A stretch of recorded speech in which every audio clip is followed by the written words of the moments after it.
So DVT ಅಂದರೆ deep wine thrombosis ಬಗ್ಗೆ ಈ ದಿನ ನೀವು ತಿಳ್ಕೊಬೇಕಾಗಿದೆ. ಡೀಪ್ ವೈನ್ಸ್ ಏನಪ್ಪ? ಡೀಪ್ ವೈನ್ಸ್ ಅಂದರೆ ನಮ್ಮ ಕಾಲಲ್ಲಿ ಮಸಲ್ಸ್ ಮಧ್ಯೆ ಇರುವಂಥ ವೈನ್ಸ್, ಅಂದರೆ ಹಾರ್ಟಿಂದ ಪ್ಯೂರ್ ಬ್ಲಡ್ಡು ಕಾಲ್ಗೆ ಹೋಗುತ್ತೆ, ಅಲ್ಲಿಂದ ಇಂಪ್ಯೂರ್ ಬ್ಲಡ್ ಅಂದರೆ ಡಿಆಕ್ಸಿಜನೇಟೆಡ್ ಬ್ಲಡ್ ಮತ್ತೆ ಹಾರ್ಟಿಗೆ ಬರಬೇಕು. ಆ ಥರ ವೈನ್ಸಲ್ಲಿ ಸ್ವಲ್ಪ ಸ್ಲೋ ಫ್ಲೋ ಇರೋದ್ರಿಂದ ಕೆಲವೊಮ್ಮೆ ಕ್ಲಾಟ್ ಆಗ್ಬೋದು. ಯಾವ ಥರ ಅದರಲ್ಲಿ ಕ್ಲಾಟ್ ಆಗ್ಬೋದು?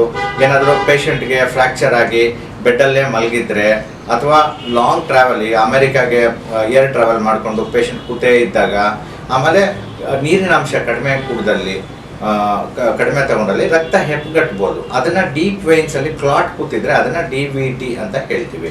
ಈಗ ಈ ಥರ ಇರೋ ಪೇಷಂಟ್ಸಲ್ಲಿ ಸಾಮಾನ್ಯವಾಗಿ ಸಿಂಪ್ಟಮ್ಸ್ ಅಂದರೆ ಅದರ ಗುಣಮುಖಗಳು ಏನೇನಿರ್ಬೋದು ಅಂತಂದರೆ ಕಾಲು ಭಾರ ಆಗ್ಬೋದು, ಊತ ಬರ್ಬೋದು, ನೋವು ಬರ್ಬೋದು. ಇದ್ರದ್ದು ಮೋಸ್ಟ್ ಇಂಪಾರ್ಟೆಂಟ್ ಡೇಂಜರ್ ಅಂದರೆ ಅಲ್ಲಿರೋ ಕ್ಲಾಟ್ ಅಲ್ಲೇ ಇರಲ್ಲ. ಒಮ್ಮೊಮ್ಮೆ ಆ ಪೇಷಂಟ್ ಯಾವಾಗ ಅಲ್ಲಿ ಕ್ಲಾಟ್ ಆಗಿರುತ್ತೆ ನಡೆದಾಡಿದಾಗ ಅದು ಮೇಲೆ ಹಾರೋಗ್ಬೋದು. ಹಾರ್ಟಲ್ಲಿ ಹಿಡಿದು ಪಲ್ನರಿ ಆರ್ಟರೀಸ್ ಅಂತ ಹೇಳ್ತೀವಿ, ಅಂದರೆ ಹಾರ್ಟ್ಗೂ ಮತ್ತು ಲಂಗ್ಸ್ಗೂ ಮಧ್ಯೆ ಇರೋಂಥ ಆರ್ಟರೀಸು ಅಲ್ಲೋಗಿ ಬ್ಲಾಕ್ ಆಯಿತು ಅಂತಂದರೆ ಅದು ಹಾರ್ಟ್ ಫೇಲ್ಯೂರ್ ಆಗಿಬಿಡುತ್ತೆ.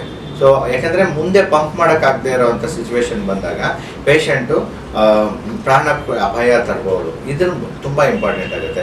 ಈ ಥರ ಇರೋಂಥ ಡೀಪ್ ವೈನ್ ಕ್ಲಾಟ್ಸ್ನ, ಮೇಜರ್ ಕ್ಲಾಟ್ಸ್ ಇದ್ದರೆ ಅದಕ್ಕೆ ಆ್ಯಂಟಿಕೋಗ್ಯುಲೇಷನ್ ಅಂತ ಟ್ರೀಟ್ಮೆಂಟ್ ಮಾಡ್ತೀವಿ.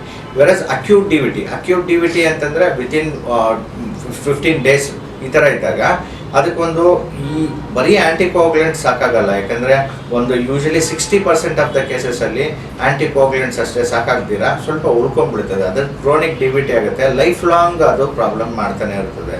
ಹಾಗಾಗಿ ಈಗ ಹೊಸ ತಂತ್ರಜ್ಞಾನದಿಂದ ಏಂಜಿಯೋಜೆಟ್ ಅಂತ ಡಿವೈಸ್ ಒಂದು ಇರುತ್ತೆ. ಆಮೇಲೆ ಕೆಥೆಟರ್ ಡೈರೆಕ್ಟೆಡ್ ಥ್ರಾಂಬೋಲೈಸಿಸ್ ಅಂದರೆ ಆ ಕ್ಲಾಟ್ ಎಲ್ಲಿರುತ್ತೆ ಅಲ್ಲಿಗೆ ಒಂದು ಮೆಡಿಸಿನ್ ಹಾಕಿ ಆ ಕ್ಲಾಟ್ನ ಕಂಪ್ಲೀಟಾಗಿ ತೆಗೆಯುವಂಥ ಕೆಲಸನ ಮಾಡ್ತೀವಿ. ಅಂದರೆ DVT ಥ್ರಾಂಬೆಕ್ಟಮಿ ಅಂತ ಹೊಸ ತಂತ್ರಜ್ಞಾನದಿಂದ ನಾವು ಇದನ್ನು ಕ್ಲಾಟ್ನ ಕಂಪ್ಲೀಟಾಗಿ ಬಾಡಿಯಿಂದ ಆಚೆ ತೆಗೆಯೋದ್ರಿಂದ ಅದು ಫ್ಯೂಚರ್ ಲೈಫ್ಗೆಲ್ಲನೂ ಚೆನ್ನಾಗಿರುತ್ತೆ. ಪ್ಲಸ್ ಆ DVT ಎಲ್ಲ ಫ್ಲೈ ಆಗಿ ಹಾರ್ಟ್ ಫೇಲ್ಯೂರ್ ಆಗದಿರೋಂಥ ಚಾನ್ಸ್ ಇರುತ್ತೆ. ಅದಕ್ಕೆ ಈ DVT ಬಗ್ಗೆನೂ ಅರಿವಿರಬೇಕು. ಮೋಸ್ಟ್ ಇಂಪಾರ್ಟೆಂಟ್ ಅಕ್ಯೂಟ್ DVTಯಲ್ಲಿ ಟ್ರೀಟ್ಮೆಂಟ್ ಕಂಪ್ಲೀಟಾಗಿ ಕ್ಯೂರ್ ಮಾಡಿ ಫ್ಯೂಚರಲ್ಲಿ ಪ್ರಾಬ್ಲಮ್ ಇಲ್ದಂಗೆ ಹೊಸ ತಂತ್ರಜ್ಞಾನದಿಂದ ಚಿಕಿತ್ಸೆ ಬಗ್ಗೆ ಅರಿವು ಎಲ್ಲರಿಗೂ ಗೊತ್ತಿರಬೇಕು.